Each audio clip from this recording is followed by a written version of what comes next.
Welcome to a new test and teardown video. This time it's a Shintron model 644 edit code reader raster display printer. I think it is a weird name for a time clock add to a video picture. I mean, this has to be what it can do, but can it do any other things than that? I have no idea, because look at this. We got some position, we got some sizes, we got some character width, display this and that. We can print it or not, we can freeze something, edit code or user bits. Weird. And what is this one doing? I have absolutely no clue. And we got some data bits and thingies here. Set bit. But it has to be something like that. And it covers both NTSC and PAL format. So there's probably some video input output at the back. I have really no clue what I have gotten myself into with this one. So I think here at the back it can reveal a lot more what is going on. So that will be the mains voltage selector set for Europe. Fantastic. Here's the Shintron model 644 serial number. Oh, look at that. This is 1980. Oh, yeah, some real oldie stuff. So we've got video input, video to monitor. Maybe this is video in and out. Right, that will be some funky data input, output, something. I don't know what that is. And there's a printer with a really weird connector. And this is probably just a relay for remote activate on off or something like that. This is just some, I don't know what. Yeah, it looks like it had a little bit of a tough life. I always really try to find these things, like where was it warm? Is there any sign of something blowing up or causing smoke signals? We can see some different color things here. And then if we look inside, that is of course the area of the power supply and those rectifier diodes and power resistors. And in this area, of course, they got capacitors. See, those. At least this one was also replaced. We can see some really dodgy soldering here with the wires. I mean, what the heck is that? And so we got probably two power supplies. This looks also a little bit weird with another transformer like that. But oh my God. Look at all this digital, probably some just gates and gates in one big. Where is there? So that will be memory or something like that. I have to go and dig in a little bit deeper before I come here and play clever, because I got not the biggest idea. What is going on? Where's this? Oh, this one is going here. Yeah, well, that's funny. Also, the alignment of this connector. So that will be some. That will be the setup, and that will be some readout. Well, we got some pretty good-looking metal-cased ICs here. This looks like the analog stuff.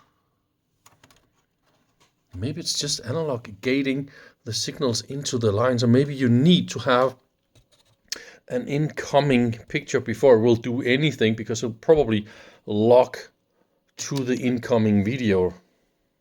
I don't think this unit can generate video without video, or so I need to go and get some video signals in anyway. So before I go and spend a long time doing all that, I think let's just try and power it up and see if it blows up or not. Oh, look at this. We actually got very, very dim. So there's probably a low voltage. Oh, look at that. Everything here is insanely dim.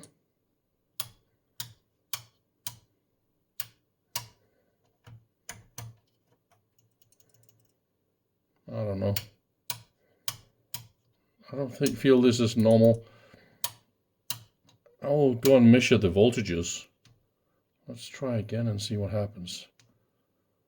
And then there's definitely something. This can't be right. We need to have some sort of a power up reset. And now it's just doing.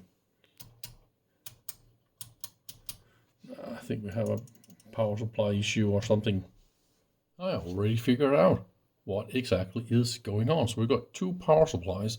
This one is a big hefty 5 volt for everything. And look at that. Let me see if I can hold this somehow and then do a little bit of a power up. So that will be the big red output and 2.8 volts. So this is our main problem. And there is that will just be ground. And this is also just ground out anyway. So this is another power supply with 3 other outputs, and they all go here. Let me see if I can demonstrate that at the same time like that. So here is, let's turn it on again. See, 5 volt positive, 8 volt positive, and 5 volt negative.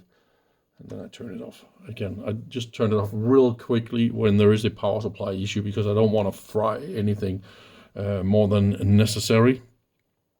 So this one is a good one and this one is the bad one. So I'll just take this up and see what can we do. There's probably a pretty good reason for that. When I take out power supplies like this, I always take some extra good pictures of the connections so I know how to put these back. And then the mains into here, there's also a connector and then goes back and forward. Look at that. There's another connector again here to the mains switch. Oh dear, they're not saving on the connectors, are they? And that, okay, that will be the mains and voltage selection. I needed to take away the bottom to get access to some screws to get the power supply out. But anyway, I just wanted to show what kind of tough life this one been through. So we actually have pretty much access to the bottom sides of all circuit boards for measuring and servicing. You can even see somebody changed one of the ICs right here. That's really nice to be able to do this without, being forced to pull out all the circuit boards and cables and everything. I kind of like that. Good, really, really good idea to have these holes open. This is how they made it. The input here from the back goes to this little connector, so you can pull out both of the power supplies in one go. But there isn't any connector between the two power supplies, only here. They are soldered together like that. And I think that is okay. And here is the 5 volt power supply. And we can even see it's called the Deltron Inc. And there's some type numbers and something about how to voltage strap this, jump this and that. And we can see it is in a very bad condition. Even some, look at those diodes, how they are repaired just by, we got some more funky diodes going on here at the back. And there is a power transistor going on here in 1979. And it also says here, it's a 5 volt, 3 amp model. Yeah, let's see if there's something real quick and easy I can do for this one. Okay, so those two, they were definitely connected together, exactly what I imagined. Why do I always find these little leap holes? So I wanted to disconnect these and so I can better work with the power supply. And here's the fun thing. This one is black, this one is black. Okay, red with a little, no, they're a little bit different. And then the white with a, no, the other one is just white, I guess. But here's the fun thing. This is orange, but yeah, okay, see, there's a white line on the black one. So they are definitely possible to identify. So before I go waste a lot of time on all the power supply stuff, there is actually another funny thing that you can do. So, of course, it can also be a shorted something here. This is blown up, shorting everything, right? So how about we just give it 5 volt from my little power supply here. And there you have it, just 1 amp. And with 1 amp, there's plenty of light in all the LEDs and whatnot. So that is a good start. So this power supply is just completely broken, and it's also a little bit overcomplicated. They're using a 723. There's a little driver transistor and tons of all the good things. So this is a little rectifier bridge, and they're using a center tapped transformer for ground, and then these two, they go to all those diodes, and that is more or less how this thing works. I actually have a pretty good idea about how to restore this the fastest way. Something really fast and simple. I mean, can it be more simple than this? Just got a little bridge rectifier. I reconfigured the secondary windings so they're now in parallel instead of doing this center point stuff. And there you have it with about 12 volt on this cap. This cap is actually quite good. And they replaced this lately, so I just reused this one. And here is a nice little 5 volt regulator. This is the one that can do a 1.5 amps, probably a little bit more. And a little extra cap for the output. And then I just measure the output. We can actually, let's try and do this together. So this is 0 amps, yeah. And here's 1 amp. I am, of course, yeah. If we go over here, we're measuring the voltage at the end of this cable to the load. So this is not really interesting. It's much better to measure the voltage here at the little power supply. So this is 1.1, 1.2, 3, 4, 5. So 1.5. This is a lot more than I need. 6, 7, 8, 9, and then over current, and then just go back. 1.4, 1, 5, 6, 7, 8. Yeah, here we go. Back to 1 amp. Anyway, I think this is an easy way to solve this big complex problem, and then I will put this back in the unit and then we can continue. It is definitely a lot more alive now with all the power supplies up and running, and I figure out there is one little thing that responds to something here. I don't really see anything else doing a lot of responses. But what I think is going to happen is I need video input and output to get any further with this one. So that is what I want to set up now. Look at this. So I take a test picture and put it through this unit, and we can see it's adding some type of information here. I think this 35, 55, blah, blah, blah. I think this is all that we can see here. So the first digits, they're not there. This has something to do with the position. So we got some little screws here we need to adjust. So this is the size. See? Ooh.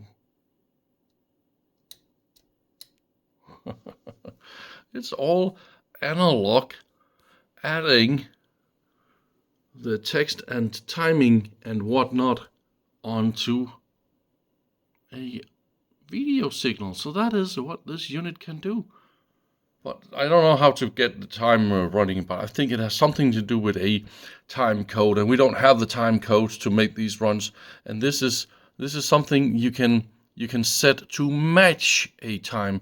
This is not set the time, so it's a little bit different from what I imagined it could do. So it can't really do what I really wanted to. In fact, I think I can't use this for anything at all because I don't have time code tape recorders or anything like that. But I just think it is really funny that we were able to get some text on the screen. So by poking around with the position potentiometers, look at that. I can clearly move the keyed in text. And there's also a little bit of weird thing. They are, of course, everything here is completely analog, right? So when it's locking in here, look, ooh, now the contrast gets much higher when it's completely overriding something timing-wise. And you can get it all, I think it's supposed to be like that. And that was the size and the character white. You can also make it, oh, look at that. But I think this is more or less all this unit can do. And if I click it, oh yeah, out and in. What is the in button is not doing a lot. And they are not, no. But anyway, I think this is more or less what it can do. So, well, if you know what I can use this for and why I should save it for my fantastic video collection of funky video equipment, please comment. That could definitely be something. I could also save it for a day when I get something with all those funky time codes and whatnot. So thank you for watching. I hope to see you soon again. Bye bye.